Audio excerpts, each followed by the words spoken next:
Hi, everyone. Welcome to the AI table. Today we have a very special guest with us, Amber Ivy. Amber, you want to do a quick introduction and tell everyone about your background? Sure. Hi, everyone. My name is Amber Ivy. My background is mostly in helping government work with data, performance management, and now AI. And I say I do that by day, and by night, I work with kids and help with them understand the wild and crazy world of AI that we're encountering, making sure that they get introduction to AI literacy without screens first. Awesome. Okay, we will dig right in then. First, I want to plug your book, AI Meets AI. It's very cute. I've been giving Thank this you. as a gift to the young people in my life, and they give it a big thumbs up. So, my first question, I'm a really big fan of your book, as I was mentioning. Can you tell us a little bit about the book and what made you write it, and ideally what you hope to achieve with it? So before I start talking to kids about AI, I was talking to adults about it. And then this magical day happened a few Decembers ago or Novembers ago when ChatGPT released their new AI for the world to see. Before that, because I had a relationship with the organization that had early access to the ChatGPT tool, I had already seen it. I was actually asked to be a voice for their version of it. So I had already seen the technology and already got to interact with it, talk with it, even interviewed it on my podcast, then that focused on talking about these topics to adults. And so when it came out and I saw everything happen from schools banning it to folks going all the way in, I was like, we're about to create another gap if the kids in our lives do not understand what this tool is. I live in Baltimore City. We are a place that has so many universities, and I volunteer with a group called the Saturday Leadership Program through the Greater Baltimore Urban League. And what I've seen through that program, which helps youth go to college to see them or sit on college campuses to see themselves there, that even kids who walk across college campuses, because there's so many on campus from their home to their high school or middle school, often don't see themselves there. And I saw AI as another place where that would likely happen. So I was like, let me play around. I was playing around with Mid Journey and playing around with different characters. Actually, it's in the back of the book, the AI image that got this inspired. The rest of the book is drawn by a human. But it was like this picture of a little girl in Baltimore City who met a robot. And the whole idea came out of that. And it was really around this idea of we're banning it. Some schools are going full forward, but the kids in the neighborhood I live in are in a very different situation. And if they get access to this and learn what it is early, it can really help their future and help them move out of that block by block situation that they're in to grasp on to all these cool technologies that are happening at universities right near them. Awesome. And my next question, as you mentioned, kids are interacting with AI daily, not just ChatGPT, but also social media algorithms. What are your thoughts on how we move beyond theoretical education to practical critical engagement with AI for kids? So I actually get an opportunity due to my AI for Kids work to talk to a lot of teachers across the country. And sadly, this is just the reality of how things work. Mhm. Like technology moves faster than government will ever move. So government, including education, is trying to catch up. Why that is a problem is because a lot of teachers reach out to people like me and other folks who are in this space to say, hey, help us. Our state hasn't given us direction on what to do and we don't know what to do. So why I think is important, one, I think it's important for teachers to be equipped with the tools so they can do it. Because right now they're just like wanting help, looking for things. They're of course like Google Classroom and these other Magic School, these other tools that are coming in. But teachers also are trying to learn at the same time they're trying to teach our kids. So it's important because if our teachers don't understand, our kids don't understand, they're going to be behind when they get into the workforce because all of us who are working day jobs are using AI regularly and it's starting to integrate it into our work. And I'm a little nervous on the places that are banning it and the places that are not getting the tools they need, that our kids are not gonna be able to transition into a society that needs AI as a skill. So AI literacy to me is one of the foundational pieces of this work. If folks don't understand AI literacy, it's almost like you don't know how to read going into the future. Some recent studies have been showing that kids can't distinguish between AI and human interaction.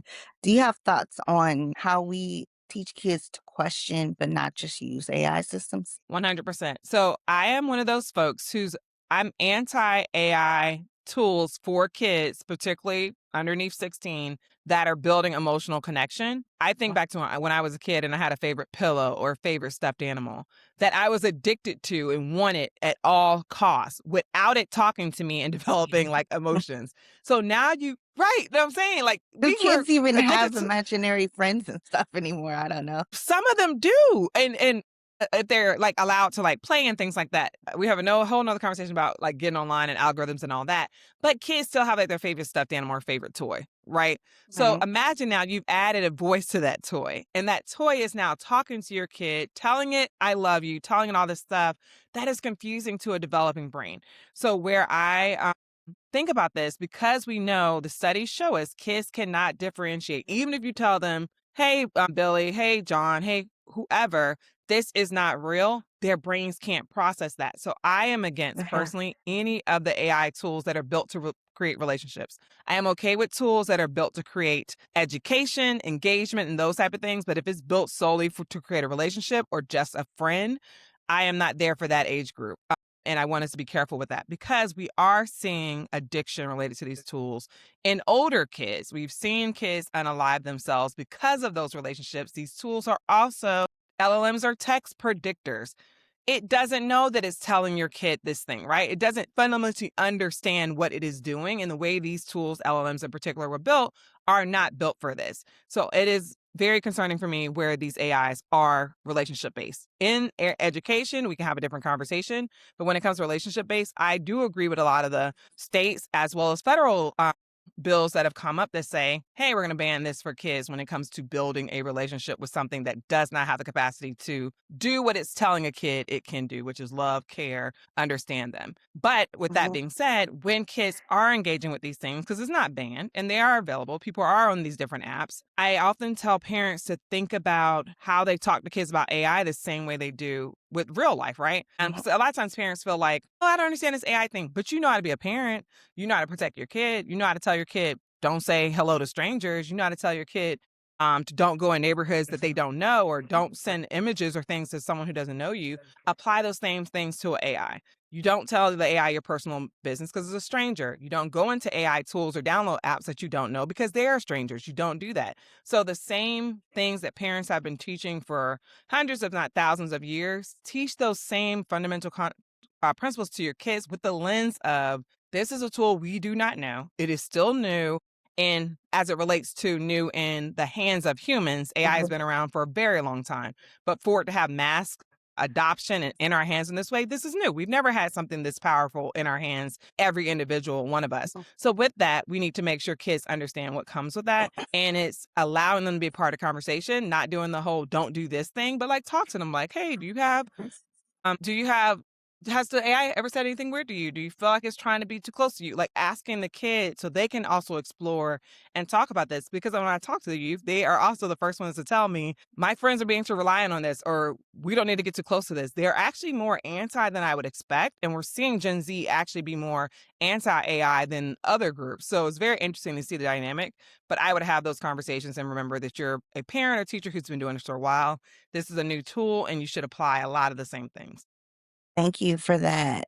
I know we're seeing in the court system that a few of the social media firms were found guilty in an addiction Mhm. trial that involved a minor. Jurors found they were intentionally built to be addictive and harmed kids' mental health. Do you have thoughts on how we regulate AI and social media to prevent harm to kids? Is it a situation, in your view, where self regulation by tech companies is enough, or do we need more? I think tech companies would tell you self-regulation isn't enough. Even if you listen to the reviews, right? Or the interviews, most of them say they want it regulated. Now, when you actually regulate, they're also sending lobbyists up to the California legislature or to Congress or whatever to fight against it. But they talk about these things, right? And they know with their own kids what they limit access to. So I'll say that first. I do believe so before I didn't say this, but I'm very much so pro responsible AI. I'm very much so that person. I see both sides of it. I will argue both sides of that coin all day, up and down. Today, in this conversation, I'm arguing the side of regulation for kids is not a, is one is a bipartisan issue that most folks agree with. When it comes to regulating these tools, we do agree that we should not be putting algorithms in front of children. So, where I think, whether it's social media or whether it's, I wanna interrupt for a second and oh, go just for it. reiterate that point because that's something that I've been watching that's fascinating to me as someone that's been working in Washington for years. Just Mhm. how bipartisan this matter is. That's a rarity. So I wanted to just double down on that 100%. part. But I'm sorry, And it's yes, like go the ahead. one thing no, but you're right. The one thing we actually agree upon, let's put some regulation behind it. Everyone is saying kids are off limits when it comes to AI. We all agree that that is the space where their brains are too early, haven't developed. We need to do that. So in that space, not even just AI as like the LLMs, but algorithms, those things, I think those things should be off limits to kids. Why? I've been on social media technically since 95 when AIM or AOL Instant Messenger came out. Whether my mom knew it or not, that's where I was in chat rooms and things like that. Sorry, mom. Chat rooms and things like that, right? On those tools. I was chatting with people I shouldn't have been in fifth grade or whatever grade I was in. I should have been talking to strangers, but I was. And then I went on to other tools like MySpace, Black Planet, all these other things. Then I got on at the time, the Facebook, which was only for colleges, etc. The difference between me as a fifth grader getting on a chat room, talking and interacting with humans, I think, is that there wasn't an algorithm that was targeting me and sending me content and sending me into a Mhm. spiral of addiction. I wasn't addicted to any of those social media tools, even though they were there. Now, what happens is like there's a lot of parents who are doing this, or a lot of people are doing this. They'll sign up for a Pinterest account and put the age of they'll put gender female or male, and then they'll put their age of like 13, etc or whatever age is like that teenage age that's allowed. They'll do it on Instagram. Do you know what the first thing that comes that all of them are complaining about? Self harm videos, body shaming videos. Without Mhm. them even engaging with the Yes. app at all, they're sending all this data into your child based on what the algorithm is saying that person needs. That's unchecked. That is not right. Do I think that we should totally like get rid of all those things? I think the part to me that is a big deal is the algorithm that is targeting a child and putting in front of them things versus me and my friends have connected and I get to see what John does on his tool or Sandra does on her app and see their pictures. That's very different in how social media used to be. It used to be you go see your friends, that was it. You may have a few suggestions because they were a friend. You do not have this constant role of things that are targeting you as an individual, and it feels like it's reading your brain. That's the way I see it. Yes. Recently in California, a bipartisan group of legislators proposed a full on ban on social media for kids under 16. Hmm. Do you think something like that goes too far? There are privacy advocates, for instance, that are really concerned with the bans because they believe they could set a precedent for broader internet censorship. Any thoughts on that? So I actually have been on both sides of this. If you would have talked to me 6 months ago, I would have said, because I was all for Australia banning social media, because I too was like, social media is literally ruining people's lives. But when I've actually like been talking to people, looking at the research, I don't think it's social media. I think it's algorithmic social media that is Mhm. targeting kids. Because like I said, I've been technically on social media since I was in fifth grade.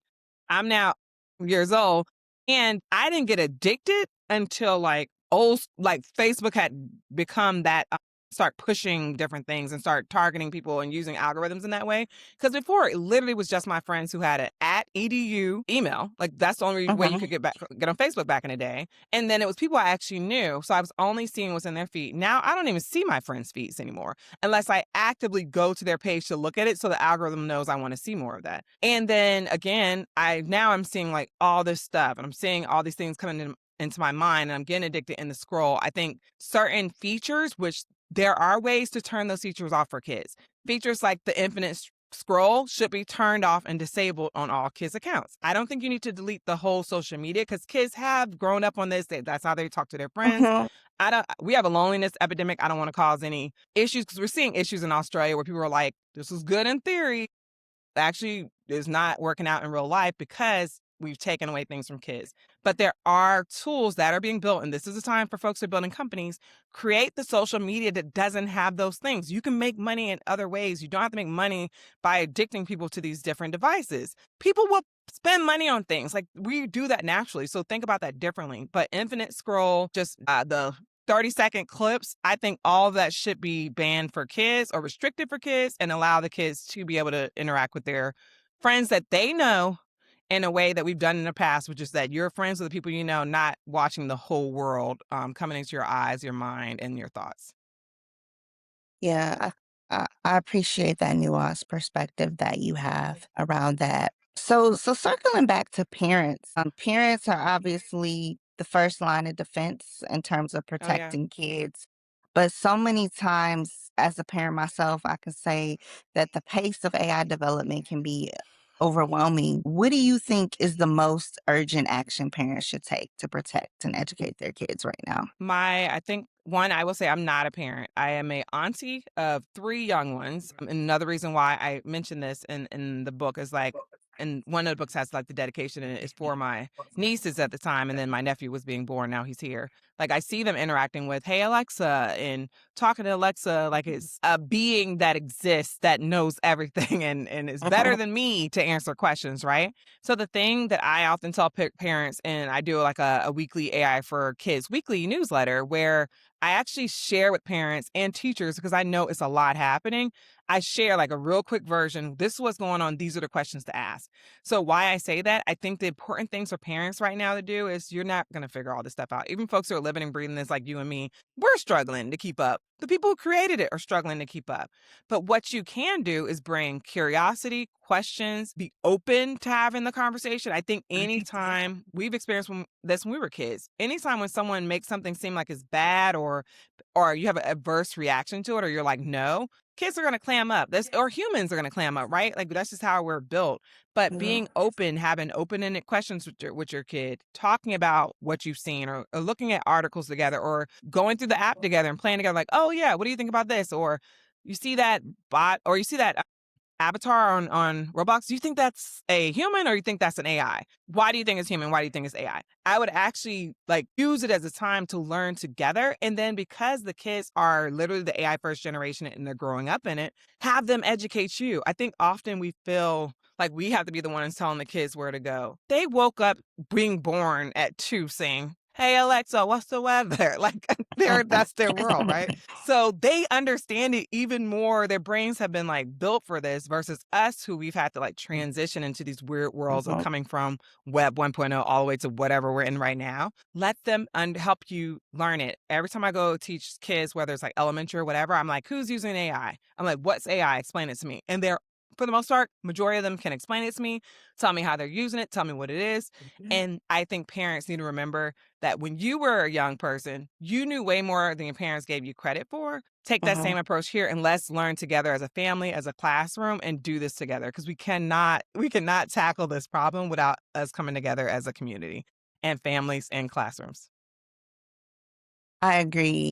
Yes, kids sometimes they know more than we give them credit for. And I think really the fact that they are native to this, it's different than being like ourselves who are non-natives. Just the other day, my daughter was saying, "What time is it?" And I said, "I don't know." And she said, "I'm not talking to you. I'm talking to the TV." I said, "Oh, I'm old. Right. I don't even doesn't occur to me to ask the TV what time it is. So I'm learning. I'm learning even though I'm That's so real. supposedly That an is so expert. real. So That is yeah, so real. I encourage those conversations and I end up having very interesting conversations in my household about these things. My child who is 11 is very Oh, opinionated yeah. when it comes to AI. And I was shocked. She has very strong views. She is particular about the ways that she is willing to use AI. In other ways, she is not willing to use AI.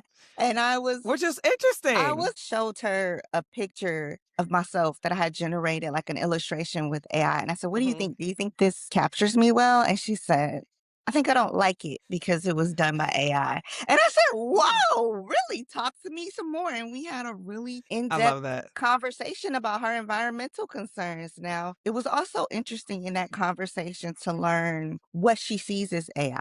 And that showed where literacy is necessary because Mhm. while she wasn't for a picture, if I had to tell her YouTube goes away, no, she wouldn't be with that. That was That's so true. I said, "We'll have to break that down. This is too much for one conversation. We'll talk about that another day." But yeah, kids are, they're Yeah. participating and they are reflecting, Mhm. they're a part of it as well. Yeah, 100%. And that's exactly what I hear from kids when I'm in classrooms. They're like, they will literally tell me like, I'm not using it for writing because I'm not going to lose my critical thinking skills. Because I see Bobby over here using it and he doesn't know how to write anymore.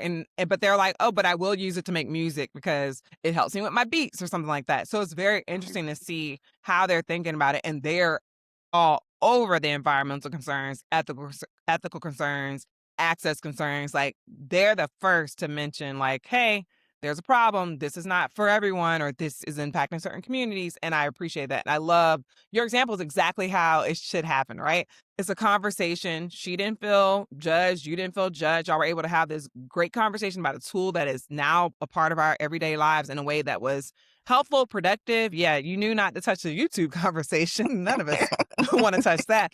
But it could open the door later for you to talk about, well, remember when we talked about this? Let's talk about how YouTube and AI work together. Like, that's an easy Mhm. transition for another conversation. And then she can like bring her thoughts and then have her understanding of what that looks like and how she plans to use it going forward. I love that. That's a really good example. Absolutely. And I know that there are a lot of parents who will be nervous about that YouTube conversation. So if you're listening and you're Mhm. nervous, you're not alone. I'm nervous too. And that segues into back to policymakers.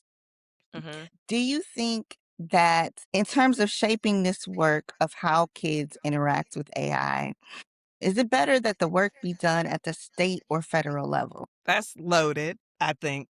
So what I'll say is that I am truly a person that sits in the center on this when it relates to what should be at the federal level, what should be at the state level. I think at the federal level, there needs to be some guardrails, particularly around kids. I do think if we're having the AI policy conversation around kids, the federal level needs to at least have these are red lines we are not willing to touch, or third rails if you live in DC that we're not willing to touch, that are like off limits that should not happen when it relates to kids. What we've seen at the federal level right now is like around these character AIs and tools because of the addiction, because of what we know happens with that in the young mind. I think those are fine at a federal level to say we shouldn't be doing that with children. I get a little bit more shaky when it comes to other policies that are AI related. And I think the last two administrations tried to play the line with it of like, go try things out without like having like full regulation, but think about these things. So that I feel comfortable with, but not with kids. I think we have to make a definitive line. If not, states are going to do what they're going to do. There's over, I think over 60 laws right now. I can't remember the number. There's over 60, not laws, bills right now that are in state houses across the country that are focusing on AI for kids and AI in education. Mhm. That could be a good thing, but then you have 50 plus territories, different laws on how AI in education and for kids is working. I'm a little concerned about that because if there are certain things we all can agree on, let's do those at the federal level. We agree on kids and AI chatbots that are relationship driven. I'm sure there's one or two other things we can agree on when it comes to education or other things. Because what's happening is some schools are banning it. Some schools, like Alpha School, it is in their curriculum. Your kid is going to school 2 hours a day, working directly with an AI and a resource provider, which is a navigator, which is what used to be a teacher. They're learning with AI, and then they're going to do life skills like building IKEA furniture or learning some other thing, right?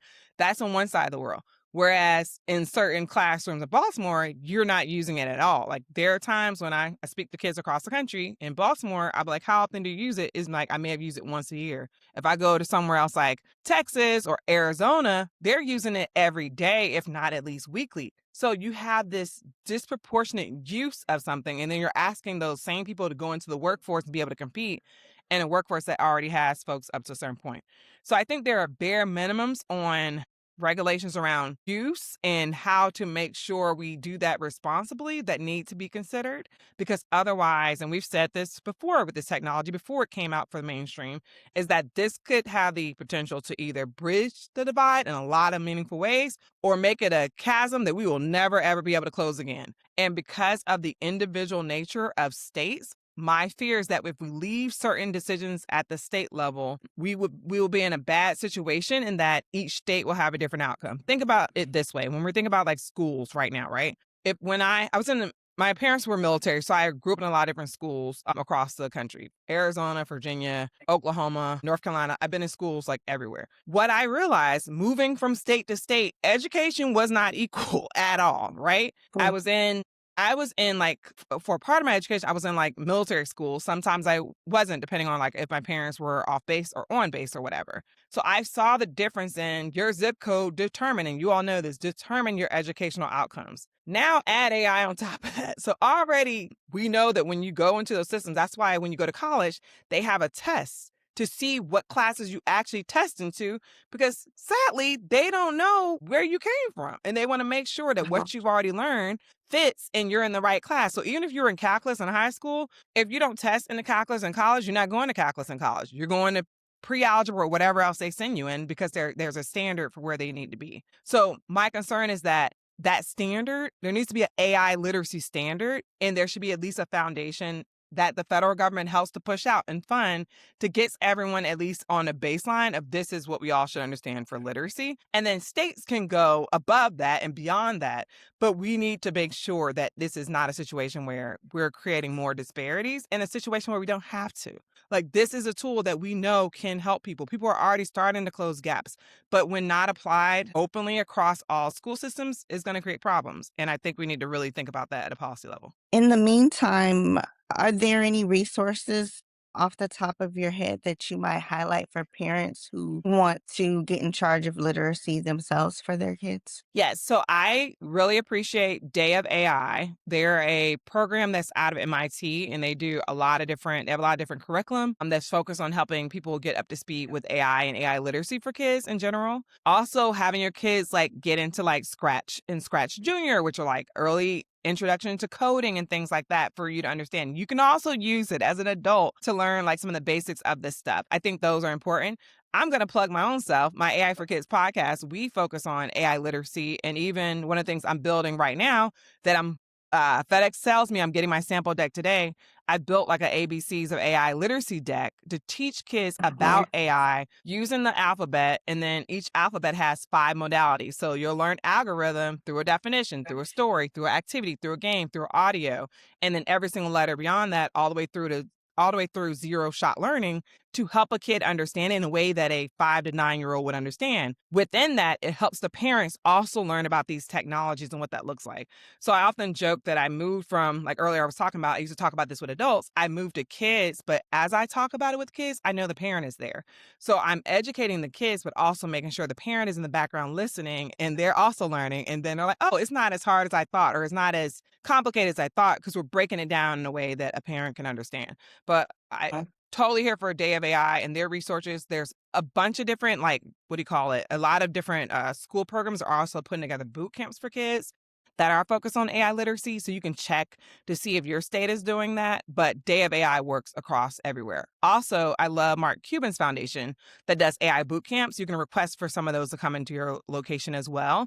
And they have an AI boot camp for kids. So though there are resources and people focus on this, it's harder when you get to like elementary and pre-K, but for middle and up, there are resources out there. Thank you for that. That's very helpful. And my last question for you, what do you think is the most under discussed risk for AI as it relates to kids?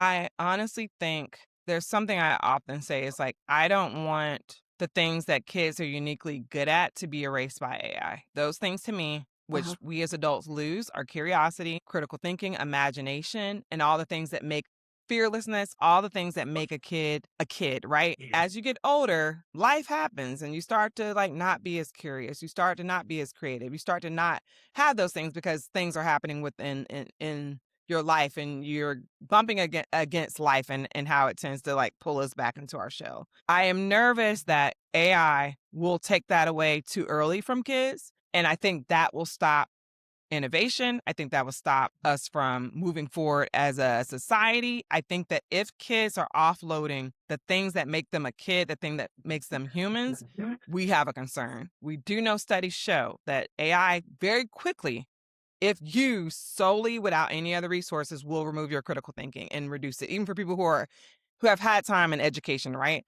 Now imagine that on a brain that hasn't fully developed and hasn't gotten those skill sets yet. That is my biggest concern, that we're offloading those important fundamental characteristics of being human. So the answer to that question plainly is, my concern is that AI will take away the things that are most important to humans, and that if they're not built, we will not get them back. And that's something that is very important to me and why I tell folks, like, AI should enhance creativity, enhance critical thinking, enhance curiosity. It should enhance all those things. If not, we need to put it away for kids until we can figure it out. Thank you for that. And with that, we will wrap things up. Thank you for being on the show. Appreciate it. Thank you for having me. Loved it. Really appreciate it. And always here to support.